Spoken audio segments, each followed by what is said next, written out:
Christmas উপলক্ষে fridge এবং Mary তাদের উপহারগুলি প্যাক করার জন্য অপেক্ষা করছিলেন। হঠাৎ দরজায় কড়া নাড়ল, হাতে একগুচ্ছ উপহার ছিল তাদের চাচা। বাচ্চারা তাকে দেখে খুব খুশি হয়েছিল। তারপরে তারা উপহারগুলি আনপ্যাক করতে শুরু করে। মেরি অভিনব পুতুল, খেলনা, খাবার এবং একটি সুন্দর সিল্কের পোশাক পেয়েছিলেন। ফ্রেড যা চেয়েছিল তা পেয়েছিল, একটি দুর্দান্ত ঘোড়া এবং একটি মাউস কিং। মেরি খেয়াল করলেন গাছের নিচে একজন সৈনিক রয়েছেন। এটি ছিল নটক্র্যাকার, খুব সুন্দরভাবে বাদাম সংকুচিত করার জন্য ডিজাইন করা হয়েছিল। মেয়েটি সত্যিই এটি পছন্দ করেছে, তবে ফ্রিজ বলেছিলেন এটি তার উপহার এবং এটি তার বোনের কাছ থেকে নেওয়ার চেষ্টা করেছিলেন। বাচ্চারা এতক্ষণ নিউট্র্যাকারকে প্রসারিত করেছিল যে তারা তার হাতটি ছিঁড়ে ফেলেছে। ভাঙা খেলনা ছেলেটির জন্য অপ্রয়োজনীয় হয়ে উঠল। মেরি খুব বিরক্ত হয়ে কান্নায় ফেটে গেল। তবে আমার চাচা সৈনিককে মেরামত করতে পেরেছিলেন। মেয়েটি খুশি হয়ে তাকে আলতো করে জড়িয়ে ধরল। দিনটি খুব ব্যস্ত ছিল, তাই তিনি শীঘ্রই ক্লান্ত হয়ে পড়লেন এবং ঠিক গাছের নিচে ঘুমিয়ে পড়লেন। ঘুমের সময় মেরি অদ্ভুত শব্দ শুনতে পেলেন। তারা মাউস ফাস্টমথ ছিল। মেয়েটি চোখ খুলল। বাড়ির জিনিসগুলি তাদের চেয়ে অনেক বড় মনে হয়েছিল এবং যে গাছের নিচে সে ঘুমিয়েছিল সে গাছটি একেবারে বিশাল আকার ধারণ করেছিল।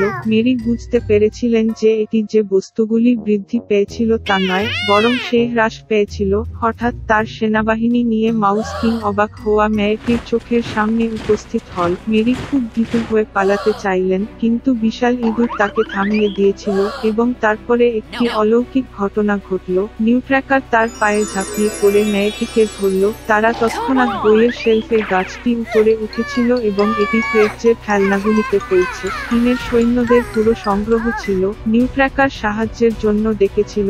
সৈন্যরা সঙ্গে সঙ্গে তাদের পায়ে ঝাঁপিয়ে পড়ে তার পিছনে দৌড়ে গেল। নটক্র্যাকার সেনাবাহিনীর কমান্ড গ্রহণ করলেন এবং সৈন্যরা মাউস রাজার সেনাবাহিনীর সাথে লড়াই করতে লাগলো। খেলনা এবং ইঁদুরগুলির মধ্যে লড়াই ছিল মারাত্মক, তবে দুর্ভাগ্যক্রমে অনেকগুলি ইঁদুর ছিল এবং নিউট্র্যাকার বাহিনী পরাজয়ের শিকার হতে শুরু করে। মেরি এটি দেখে তার লুকানোর জায়গা থেকে দৌড়ে গেল। সে তার জুতোটি মাউস কিংয়ের দিকে ছুঁড়ে মারল এবং তাকে সরাসরি মাথায় আঘাত করল এবং সে অজ্ঞান হয়ে মেঝেতে পড়ে গেল। বাকি ইঁদুররা বুঝতে পেরেছিল যে যুদ্ধটি হেরে গেছে এবং সমস্ত দিক থেকে পালিয়ে গেছে। মেরি ছুটে গিয়েছিলেন নটক্র্যাকারের কাছে, তবে তিনি অচেতন হয়ে পড়েছিলেন কারণ মাউস কিং তাকে খারাপভাবে আহত করেছিলেন। মেয়েটি ভেবেছিল যে সে মারা গেছে এবং কাঁদতে শুরু করে এবং হঠাৎ মেরির পিছনে একটি সুন্দর পরী হাজির। সে মেয়েটিকে সাহায্য করার সিদ্ধান্ত নিয়েছে। তার লাঠির একটি তরঙ্গ দিয়ে তিনি নিউট্র্যাকারকে পুনরুদ্ধার করলেন। তার দণ্ডের দ্বিতীয় তরঙ্গ দিয়ে পরী সৈনিকটিকে একটি সুদর্শন রাজপুত্রে পরিণত করেছিল। মেরি এবং নটক্র্যাকার একে অপরের দিকে প্রেমময় চোখে তাকিয়েছিল এবং তাদের চোখ বন্ধ করতে পারেনি। তৃতীয়বারের মতো তার লাঠির ওয়েভল নিয়ে পরী প্রেমিক যুগলকে মিষ্টির রাজ্যে নিয়ে গিয়েছিল। সেখানকার গাছগুলি মিছরি দিয়ে তৈরি হয়েছিল এবং ফুলগুলি মার্বেল দিয়ে তৈরি হয়েছিল। এটি একটি দুর্দান্ত জায়গা ছিল।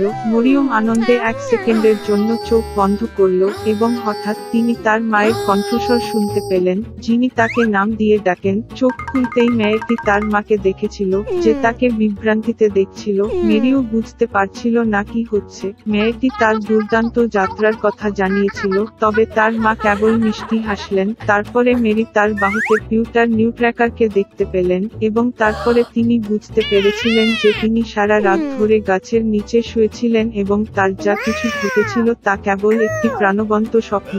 কয়েক বছর পরে তাদের গডফাদারের ভাতিজা মেরি এবং ফ্রেডকে দেখতে এসেছিল। ঘরে এন্টার ঢুকতেই মেয়েটি প্রায় অবাক হয়ে মেঝেতে পড়ে গেল। ছেলেটি দুটি ফোঁটা জলের মতো নটক্র্যাকারের মতো লাগছিল। তিনি প্রথম দর্শনেও মেরিকে পছন্দ করেছিলেন। কিছু সময়ের পরে তারা বিবাহবন্ধনে আবদ্ধ হয় এবং মিষ্টির জাদু রাজ্যের চেয়ে খারাপ আর বাঁচেনি। একসময় এক দ্রুত ও নেশাবাদী শিয়াল একটি ঘন জঙ্গলে বাস করত। তিনি সকলকে প্রতারণা করেছিলেন, তাই কোনো প্রাণী তার উপর বিশ্বাস করে না এবং তার সাথে বন্ধুত্ব করতে চায় না। শীঘ্রই শিয়াল একা হয়ে ক্লান্ত হয়ে পড়ে এবং সে তার প্রতিবেশী ক্রেনকে ডিনারে আমন্ত্রণ জানায়। প্রথমে ক্রেন অস্বীকার করেছিল, স্মরণ করে যে শিয়ালের উপর নির্ভর করা যায় না। তবে শিয়াল তাকে বুঝিয়ে বললেন, তাকে বাদ দিয়ে কোনো প্রাণী তার সাথে বন্ধুত্ব করতে চায় না, এবং সবচেয়ে গুরুত্বপূর্ণ, শিয়াল তাকে সেরা বন্ধু হওয়ার জন্য আমন্ত্রণ জানিয়েছিল। ক্রেন এই আমন্ত্রণটি দেখে খুশি হয়েছিল এবং কিছুক্ষণ পরে দেখার জন্য গেল। শিয়ালের তৈরি স্যুপটি খুব সুগন্ধযুক্ত ছিল। টেবিল সেট করার পরে সে খাবারটি বড় প্লেটে ছিটিয়ে দেয়। শিয়াল ক্রেনটিকে টেবিলে নিমন্ত্রণ করলো এবং আনন্দে তার স্যুপ খেতে শুরু করলো। তবে ক্রেনটি এ জাতীয় ফ্ল্যাট ডিশ থেকে স্বাদ নিতে পারল না। তিনি ব্যর্থ হয়ে প্লেটে তার চোটা বেঁধে ফেললেন এবং শেষ পর্যন্ত খিদে পেয়ে গেলেন। শৃগালটি তার প্রতি খুব অমনোযোগী হয়েছে এই ভেবে ক্রেন খারাপ হয়ে গেল। তবে তিনি তার বাড়িতে অতিথি ছিলেন, তাই তিনি নিজের বিরক্তি নিয়ে কিছু বলেননি। ইতিমধ্যে শিয়াল শেষ ড্রপে স্যুপটি শেষ করেছে। ক্রেনটি ছাড়তে চলেছে দেখে তিনি অবিশ্বাসে জিজ্ঞাসা করলেন যে তিনি রাতের খাবারটি পছন্দ করেন কিনা। ক্রেন বিনয়ের সাথে সাথে বিদায় জানালো এবং ক্ষুধার্ত ও মন খারাপ করে বাড়ি চলে গেল। কিছুক্ষণ পরে ক্রেন শিয়ালকে একটি ভালো পাঠ শেখানোর সিদ্ধান্ত নিয়েছে। সে তার বান্ধবীর কাছে গিয়ে বিনীতভাবে তাকে ডিনারে আমন্ত্রণ জানিয়েছিল। লিসা অফারটি নিয়ে খুব খুশি হয়েছিল এবং রাজি হয়েছিল। নৌশভোজ প্রস্তুত করার পরে ক্রেন নিজের এবং শিয়ালের জন্য দুটি লম্বা এবং সরু জগ বের করলো। তিনি টেবিল সেট করলেন এবং খাবারটি জগতে রেখে দিলেন। এই সময়ের মধ্যে শিয়াল এসেছিল। সে খুব ক্ষুধার্ত ছিল। ক্রেনটি অতিথিকে টেবিলে আমন্ত্রণ জানিয়েছিল এবং বন্ধুরা রাতের খাবারের দিকে এগিয়ে গেল। শিয়াল একটি সংকীর্ণ জাগ থেকে খাওয়ার চেষ্টা করেছিল, তবে কিছুই এলো না, কারণ পাত্রটি খুব সরু ছিল। এদিকে ক্রেনটি তার দীর্ঘ চঞ্চুটি দিয়ে স্বাচ্ছন্দ্যে খেয়েছে। তিনি শেষ করার পরে শিয়ালটি খেতে ব্যর্থ চেষ্টা করছে।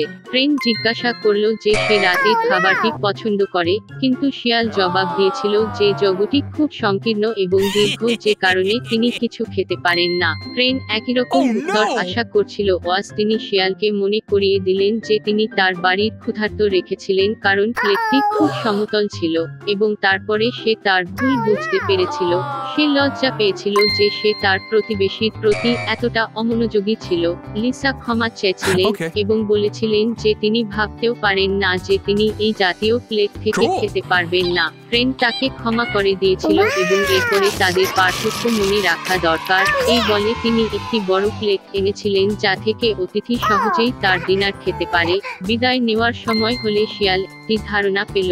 তিনি ক্রেনকে তার একটি জগটি তার বাড়িতে নিয়ে যেতে বললেন যাতে তিনি শিয়ালের সাথে সহজেই খেতে পারেন। প্রতিবেশী এই ধারণা পছন্দ করেছে। তিনি শিয়ালের প্রশংসা করে বলেছিলেন যে যদি সে তার ধূর্ততা এবং চতুরতা ভালো কাজের জন্য ব্যবহার করে তবে তার অনেক বন্ধুবান্ধব হবে। শিয়াল এবং ক্রেন আনন্দে হেসেছিল। তারা তখন থেকেই সেরা বন্ধু ছিল। কিছুক্ষণ পরে গরম দেশগুলিতে যাওয়ার আগে ক্রেনটি তার প্রতিবেশীকে বিদায় জানায়। একা রেখে শিয়াল বিরক্ত হয়ে গেল, তবে সে কখনোই ক্রেনের কথা ভুলেনি।